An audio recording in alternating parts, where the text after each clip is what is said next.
주일 예배에 참여하신 한성교회 모든 성도 여러분을 환영하고 축복합니다. 지금 여기 나 있는 곳에 함께 계신 우리 하나님께서 여러분 모두에게 하늘의 크신 은혜와 평화 가득 부어주시길 주님의 이름으로 간절히 기원합니다.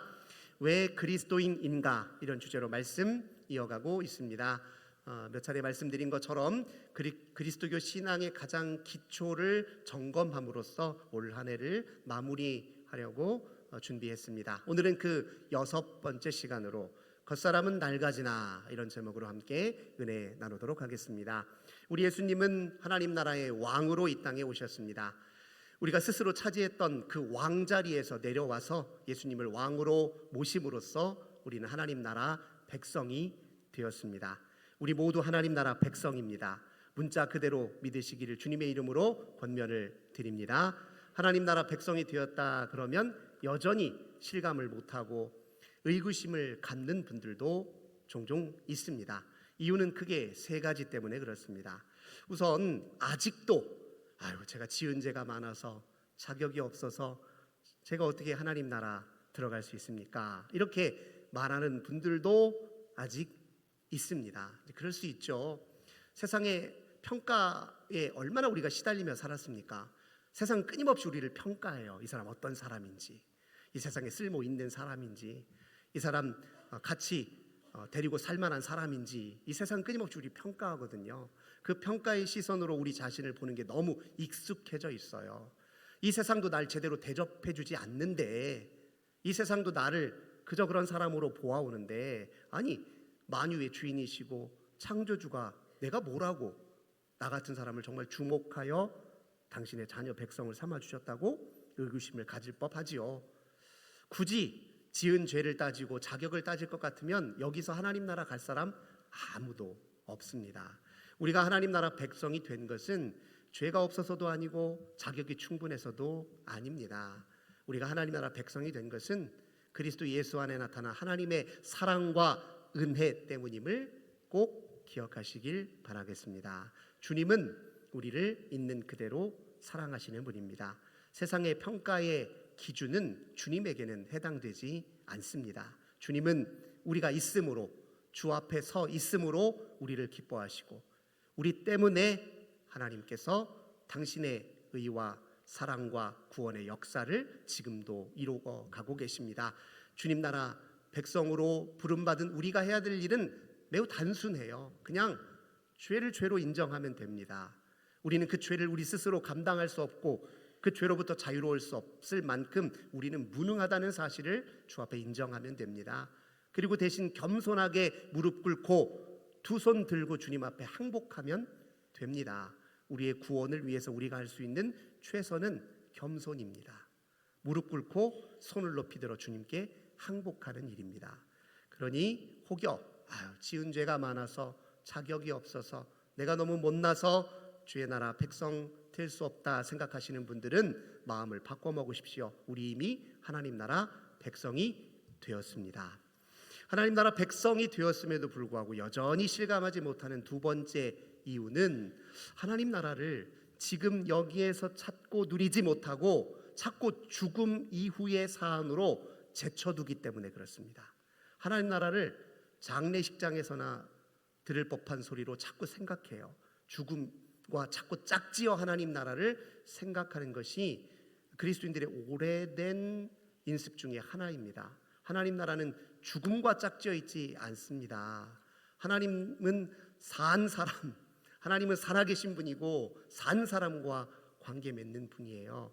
죽음과 자꾸 짝지어서 생각하기 때문에 지금 현재 하나님 나라를 누리지 못해서 그 나라가 실감이 안 나요. 그 나라 백성이 되었다고 말하는데도 실감할 수가 없는 것입니다.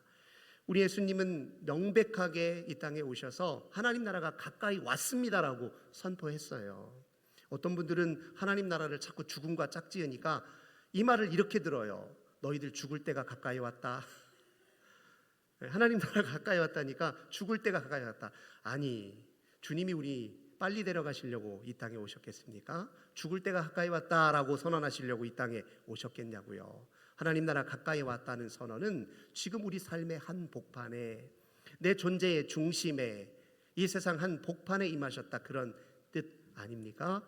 우리 예수님 주기도문을 통해서 날마다 우리에게 뭐라고 기도하라 요청하십니까? 하늘에 계신 우리 아버지여, 이름이 거룩히 여김을 받으시오며 나라이 임하옵시며 나라가 임하도록 간구하라 했습니다. 어떤 분들은 이 말을 주님 저 빨리 데려가 주세요 라는 말로 오인할지 모르겠어요. 하나님 나라 임하소서, 저 빨리 데려가 주세요. 이럴 리가 있나요? 주의 나라 임하소서라는 그 간구는 이미 임한 그 나라 내가 누리고 살게 하소서, 그런 간구라는 사실을 우리가 잊어서는 안 됩니다. 주님은 그 나라 백성으로 지금 우리를 부르셨고 그 나라를 지금 여기에서부터 살도록 우리를 이끌고 계신다. 그렇게 믿으시기를 주님의 이름으로 권면을 드립니다. 세 번째로, 주의 백성이 되었음에도 불구하고 여전히 실감하지 못하고 의구심을 갖는 세 번째 이유, 이게 가장 중요한 이유예요. 하나님 나라 백성이 되었지만 하나님 나라에 살만한 존재, 양식과 행동의 양식과 마음가짐을 채 갖추지 못해서입니다. 하나님 나라 백성은 되었지만 하나님 나라의 삶을 아직 본격적으로 시작하지는 못했기 때문에 그렇습니다. 로마에 가면 로마법을 따라야 된다라는 말이 있잖아요. 하나님 나라는 하나님 나라의 법이 있습니다. 하나님 나라의 삶의 양식이 있어요. 그걸 익히고 체화시키고 그것이 우리 삶에서 자연스럽게 드러나기까지는 과정이 필요해요. 그래서 백성은 이미 되긴 했지만 누릴 만한 삶의 조건을 아직 갖추지 못해서 실감을 못할 수는 있습니다. 쉬운 예를 한번 들어볼까요? 혹시 외국인 식당 이렇게 즐겨 찾는 분들이 있는지 모르겠네요. 어떤 때는 음식이 나오긴 했는데 어떻게 먹어야 될지 몰라서 얼른 손이 못 가는 경우도 종종 있지 않습니까? 그냥 어떻게 먹을지 몰라서 내 식대로 먹다 보면 이게 우리나라 음식인지 정말 외국 음식인지 잘 모를 때도 있지요. 우스갯소리인데요. 우리 월남쌈이라고 하잖아요. 야채 이렇게 전병에다가 놓고서 싸서 먹는 그 음식이요. 제가 아는 어떤 목사님은요, 그게 귀찮으셨는지 그냥 야채를 전부 다 밥에다 놓고 고추장에다 비벼서 그렇게 드시는 경우도 있더라고요. 그렇게 먹을 수도 있죠. 하지만 우리가 베트남 음식을 제대로 그 풍미를 맛보려면 그 나라 음식 먹는 방식대로 먹어야 가장 맛있게 먹잖아요. 마찬가지입니다. 하나님 나라 백성 다 되셨어요. 하지만 그 나라에 걸맞는 존재의 양식과 행동의 양식을 익히는 것이 필요합니다. 그래야 그 나라의 삶이 우리가 지금 여기에서 누릴 수 있거든요. 그래서 우리 예수님은 하나님 나라를 그저 선포만 하신 게 아니에요. 하나님 나라 가까이 왔습니다 라고 선포만 하신 것이 아니라 그 나라가 어떤 나라인지, 그 나라의 원리가 무엇인지, 그 나라의 특성이 무엇인지, 그 나라의 작동 방식이 무엇인지를 가르치셨어요. 예수님은 가르치셨는데 그 핵심 주제가 하나님 나라였습니다. 그 나라를 가르치셨을 뿐만 아니라 그 나라가 환상이 아니라 상상이 아니라 판타지가 아니라 실제라는 것을 보여주셨어요. 그분의 치유의 사역으로, 돌봄의 사역으로, 사랑의 사역으로 그걸 직접 보여주셨단 말이에요. 그분의 인격으로, 삶에 대한 태도로, 행동으로 그 나라가 실제한다는 걸 보여주셨습니다. 뿐만 아니라 우리가 그 나라의 삶을 살기 위해서 필요한 내적 조건을 갖추어 주시려고 우리의 몸과 마음도 치유해 주셨습니다. 그뿐인가요? 하나님 나라를 가로막는 악한 세력들의 죄의 실상을 고발하셨고 또 드러내셨습니다. 그래서 그것 때문에 사실 하나님 나라를 반하는 세력들이 예수님을 붙잡아다 십자가에 못 박은 거죠. 그러나 예수님 사흘 만에 다시 부활하셨습니다. 무엇을 뜻합니까? 하나님 나라는 그 무엇도 가로막을 수 없다, 그런 의미를 가지고 있습니다. 뿐만 아니라 예수님 승천하신 이후에 성령으로 우리 가운데 임하셨습니다. 그 성령님이 하시는 일이 무엇입니까? 그 성령님 우리에게 임하셔서 하시는 일은 매우 분명합니다. 무엇이냐면 우리가 하나님 나라 삶을 살 수 있도록 우리를 거듭나게 하시고 우리를 변화시켜 가시고 우리를 성장시켜 가시는 것이 성령 하나님이 우리 가운데 하시는 일입니다. 이게 분명한 그리스도교 신앙의 기초이고 진실인데 그럼에도 불구하고 우리는 신앙생활할 때 때로 그저 예수님의 피만 취하며 만족하고 살 때가 많아요. 무슨 말이냐? 죄사함의 은혜로만 만족하며 살 때가 많다는 거예요. 그러나 죄사함의 은총은 반드시 성화의 은총, 내적 변화의 은총으로 이어진다는 사실을 반드시 기억해야 됩니다. 우린 예수님의 피만 취하다가 죄사함만 받으라고 부름받은 사람이 아니라 예수님을 통해서 하나님 나라의 삶에 걸맞는 존재로 거듭나도록 부르심을 받았다는 것을 반드시 기억해야 됩니다. 사도 바울은 고린도후서 4장 10절에서 이렇게 고백합니다. 우리가 항상 예수의 죽음을 몸에 짊어짐은 예수의 생명이 또한 우리 몸에 나타나게 하려 함이라. 그러니까 예수의 피만 취할 것이 아니라 예수의 죽음을 우리의 몸에 짊어지라고 바울은 이야기합니다. 이게 무슨 말입니까? 우리 몸은 죄짓기 딱 좋은 몸으로 구조화되어 있다는 거예요. 죄짓기 딱 좋은, 죄의 성향에 굴복되어 있으니 죄짓기 딱 좋은 그 몸 예수와 함께 십자가에 못 박아야 된다, 이렇게 얘기합니다. 그래야 예수의 생명이 우리 가운데 꽃을 피워서 우리에게서 하나님 나라의 삶이 시작된다라고 바울이 그렇게 이야기합니다. 예수님의 피만 취할 것이 아니라 예수님의 죽음을 몸에 짊어져야 한다, 바울은 분명하게 우리에게 이야기하고 있습니다. 예수의 죽음을 몸에 짊어져서 새로운 몸으로 태어나는 것, 그 놀라운 비밀과 관련해서 오늘 바울은 겉사람과 속사람을 구분지어 이야기하고 있습니다. 겉사람은 죄짓기 딱 좋은 몸의 상태를 유지하는 죄에 굴복된 몸을 가리킵니다. 속사람은 그 몸 죽어서 예수의 생명에 붙들리고 예수를 왕으로 모셔서 하나님 나라 삶에 걸맞는 존재로 변화된 몸, 그 몸을 속사람이라고 일컫습니다. 그리고 이 겉사람은 낡아지되 속사람은 날로 새로워진다, 바울은 오늘 본문에서 이야기하죠. 죄에 굴복되어 있던 몸은 그 기능을 점차 쇠하여 가고 하나님 나라에 걸맞는 몸이 다시 세워지고 또 건실하게 구조화되고 그 몸이 활성화되는 과정이 믿음의 과정이라는 것을 바울은 분명히 이야기하고 있습니다. 이 속사람과 예수님이 함께 계세요. 이 속사람과 예수님이 교제하십니다. 이 속사람을 예수님이 이끌어가고 계신 것이죠. 속사람이라는 그 말 뜻이 암시하고 있듯이 속사람은 항상 내면에서부터 변화됩니다. 내면에서부터 변화를 시작해요. 모든 유의미한 변화는 다 내면에서부터 그 변화가 시작됩니다. 어떤 사람은 그래요. 상황이 달라지고 처한 환경이 달라지고 또 삶의 조건이 달라지면 사람 달라집니다, 이렇게 말하는 분도 있어요. 틀린 말은 아니고 일면 맞는 말이기도 하지만 다 그런 건 아니고 꼭 그런 건 아닙니다. 오히려 정반대의 상황이 많아요. 상황이 바뀌고 조건이 달라지고 환경이 달라져도 사람 안 바뀌어, 똑같아 라고 말하고 경험하는 때가 얼마나 많습니까? 법과 제도가 완벽하게 잘 정비되고 갖추어졌다 하더라도 그걸 운용하는 사람이 달라지지 않는다면 아무리 좋은 법도 제도도 한순간에 무너질 수 있습니다. 그 우리 최근에도 경험하지 않았습니까? 아무리 좋은 환경과 조건을 갖추고 있다 하더라도 그걸 운용하고 그 속을 살아가는 사람의 변화가 없으면 무용한 것일 수 있지 않습니까? 또 잘 생각해 보세요. 사람이 달라지지 않고 그가 처한 환경과 상황과 조건이 달라질 수 있을까요? 사람이 바뀌어야 다른 상황과 환경도 뒤따라오는 것 아니겠습니까?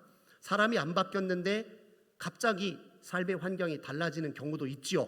예를 들면 로또에 당첨되는 그런 경우죠. 로또에 당첨돼서 큰 돈이 갑자기 들어왔습니다. 큰 집으로 이사를 했고 차도 바꾸고 생활에 필요한 모든 가전들도 가장 비싸고 좋은 걸로 다 바꿨어요.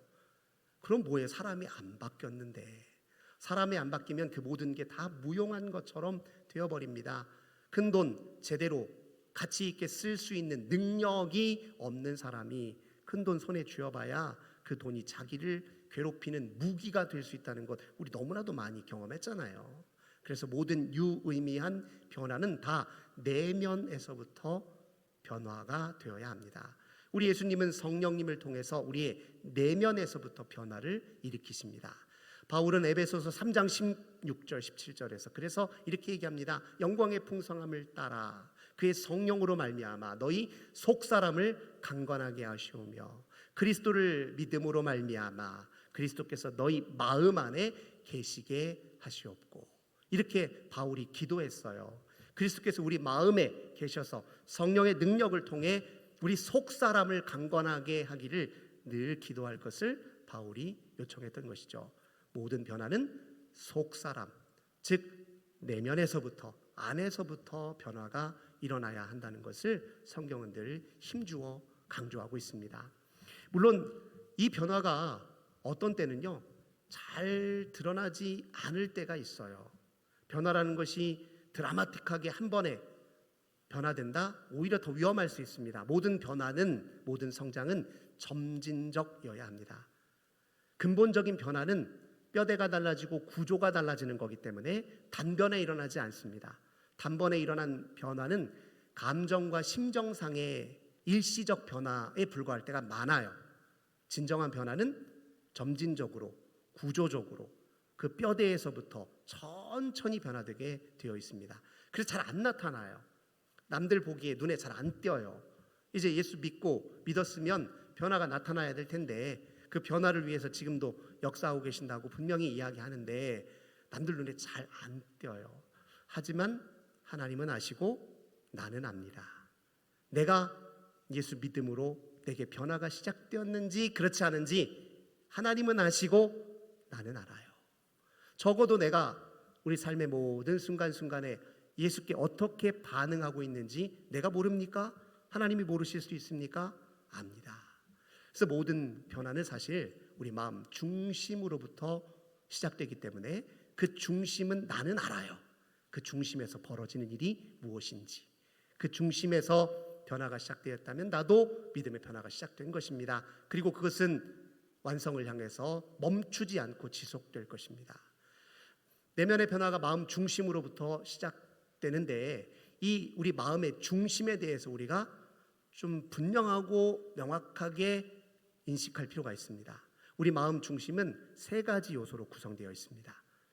신앙생활과 관련해서 매우 중요한 요소이기 때문에 꼭 기억해 주시기를 부탁드립니다. 우리 마음의 중심은 첫째, 의식의 빛이 발산되는 곳이에요. 의식의 빛, 사물을 있는 그대로 지각하고 사물을 알아보고 또 받아들일 수 있는 모든 의식의 빛이 우리 마음 중심에서부터 발현됩니다. 두 번째, 우리 마음 중심에서 무슨 일이 벌어지냐? 무엇을 향해서 라고 긍정적으로 반응하며 선택하거나 아니요 라고 부정적으로 반응하며 거부하는 선택 의지가 우리 마음 중심의 자리에 위치해 있습니다. 의식 그리고 의지, 선택 의지. 세 번째, 우리 마음 중심은 우리가 지향하는 것을 따라 행동하려는 의도를 만들어내는 곳이에요. 의식과 의지와 의도가 우리 마음 중심에 있습니다. 우리가 예수님을 왕으로 모신다는 건 어디에다 모신다는 뜻일까요? 예수님 위해서 집이라도 한 채 지으시겠습니까?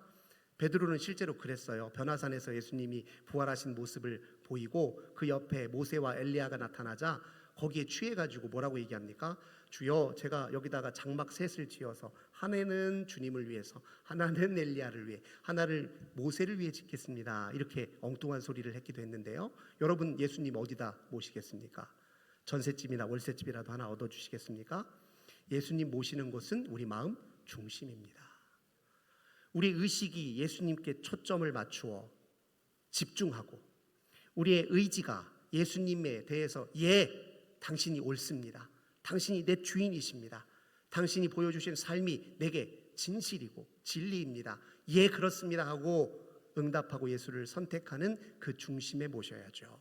내가 이제부터 주님의 다스리심을 나의 생명줄로 부여잡고 내가 주님의 그 다스림을 내 인생의 모든 영역, 모든 순간에 그 다스림에 순복하려는 의도를 품겠습니다. 이게 바로 중심의 예수님을 모시는 일이에요. 우리 모두 그렇게 신앙생활을 시작하는 거예요. 의식의 초점을 주께 맞추고 주님께 예라고 반응하고 주님께 순복하기로 결단하고 그 결단이 우리 삶의 모든 순간에 미치기를 의도하면서 예수님을 모시는 겁니다. 우리의 의식은 깨어있는 의식이어야 예수님께 주의의 초점을 맞출 수 있어요. 깨어있는 의식은 뭘 뜻하냐면 막 정신없이 바쁘게 사는 걸 뜻하는 게 아니라 내 안팎으로 벌어지는 일들을 명민하게 알아차리며 산다는 걸 의미합니다. 밖에서 무슨 일이 벌어지면 벌어지는 그대로, 내 속에서 그 반응으로 생각이 나타나면 그 생각나는 그대로, 감정이 일어나면 감정이 일어나는 그대로, 욕망이 일어나면 욕망이 일어나는 그대로, 몸에 습관적 행동이 나타나면 나타나는 그대로 알아차리는 게 깨어있는 의식이에요. 이게 왜 중요하냐? 그래야 그 모든 것들로부터 거리두기가 가능하기 때문에 그렇습니다. 거리두기를 해야 벗어날 수 있어요. 거리두기는 깨어있는 의식을 통해서만 가능하고, 거리를 두어야 그 틈을 타고 예수께서 우리 가운데 손을 내미시고 우리는 그 틈에서 예수님의 손을 부여잡는 것입니다. 그래서 깨어 있으라라는 말이 성경에서 그렇게 강조되는 거예요. 나를 지배하고 있는 갖가지 마음의 굴레들에 대해서 깨어 있고, 그 굴레들을 비집고 들어오시는 예수께 깨어 있어야 예수님께 예하고 반응하는 선택 의지가 가능하고, 모든 상황 모든 순간에 순복하려는 의도가 작동할 수 있는 법입니다. 그래서 깨어있는 의식이 중요해요. 그래서 선택하고 깨어있는 의식으로 내 자신을 살펴보면 우리가 그동안 얼마나 얼토당토하는 생각에 지배되어 살아왔는지, 우리가 얼마나 그동안 미숙한 감정에 사로잡혀 살아왔는지, 우리가 그동안 얼마나 터무니없는 욕구에 치달아 살아왔는지를 보게 됩니다. 거기에 문제의식을 갖게 돼요. 그리고 하나님 나라 삶을 향한 더 적극적인 의지를 발휘하게 됩니다. 우리 생활 한번 보세요. 우리는 예수를 믿으면서도 예수님과 어울리지 않는 생각을 얼마나 고수하며 삽니까? 예수 믿는다 말은 하는데 예수님과는 전혀 어울리지도 않는 감정에 붙들려서 살 때가 얼마나 많냐고요. 그렇죠? 우리는 가만히 두면 정신 차리지 않고 가만히 그냥 살던 대로 살잖아요. 그러면 우리 마음속에 지배관념의 지배를 받게 돼요. 아주 내면 깊숙이 뿌리 박혀 있었던 아주 거짓된 생각에 붙들려서 그 생각의 노예로 살게 되어 있습니다. 상처받은 감정의 노예로 살게 되어 있어요. 이 세상에 길들여진 욕망에 붙들려 살게 되어 있습니다. 예를 들면 우리의 지배관념 중에 대표적인 것들이 이런 것들이 있어요. 자기 자신에 대한 생각, 자기상, 이런 게 대표적인 지배관념이에요. 아유, 내 인생 지질이 복도 없지, 내 인생 참 나는 저주받은 인생인가? 자기 자신을 향해서 이런 생각을 지배관념으로 가지고 있는 사람은 무슨 일을 열심히 해놓고도 불안해요. 아유, 나같이 지질이 복도 없는 사람이 열심히 하면 뭐해? 잘했지만 혹시 일이 잘못되지 않을까? 늘 불안과 두려움에 쫓깁니다. 그런 관념이 없는 사람은 열심히 하고 일이 틀어져도 상관없다고 생각해요. 또 하면 될 일이고 다른 것 찾아서 하면 될 일이고 이렇게 생각하겠죠. 우리 지배관념 중에 하나가 또 무엇입니까? 욕망과도 관련돼 있죠. 잘 사는 건 성공하는 일이야. 성공하는 일은 부와 명예와 권력을 쥐는 일이지. 이걸 지배관념으로 갖고 있다고 생각해 보세요. 대부분 이 관념에서 완전히 자유로운 사람 많지 않습니다. 그러니까 우리가 불행한 거예요. 부가 성공인데 너무 가난해. 내 인생 너무 비참해요. 열심히 돈 벌려고 모아놓으려고 했지만 다 계획이 좌절돼요. 절망에 빠집니다. 우리 가진 지배관념에 노예가 되어 있으면 우리 삶의 모든 순간순간들이 지옥으로 바뀔 수도 있어요. 그런데 깨어있는 의식은 그 모든 것으로부터 거리를 두게 합니다. 그리고 예수님께 주의를 집중할 수 있는 힘을 줘요. 그러면 그 힘으로 우리의 모든 생각과 감정과 욕망과 몸의 습관적 행동을 바꿀 수 있어요. 누구를 향해? 예수 그리스도의 방식으로 바꿀 수 있습니다. 그래서 모든 변화는 결국 예수 그리스도를 닮는 것으로 귀결돼요. 예수 마음을 품는 것으로, 예수 성품을 입는 것으로 귀결됩니다. 우리는 우리의 생각이 예수의 생각을 닮도록, 우리의 감정의 기본 토대와 구조가 예수님의 사랑으로 변화되도록, 우리의 몸의 모든 습관이 예수님의 삶의 방식을 닮도록 지향하고 의도하도록 부름받은 사람입니다.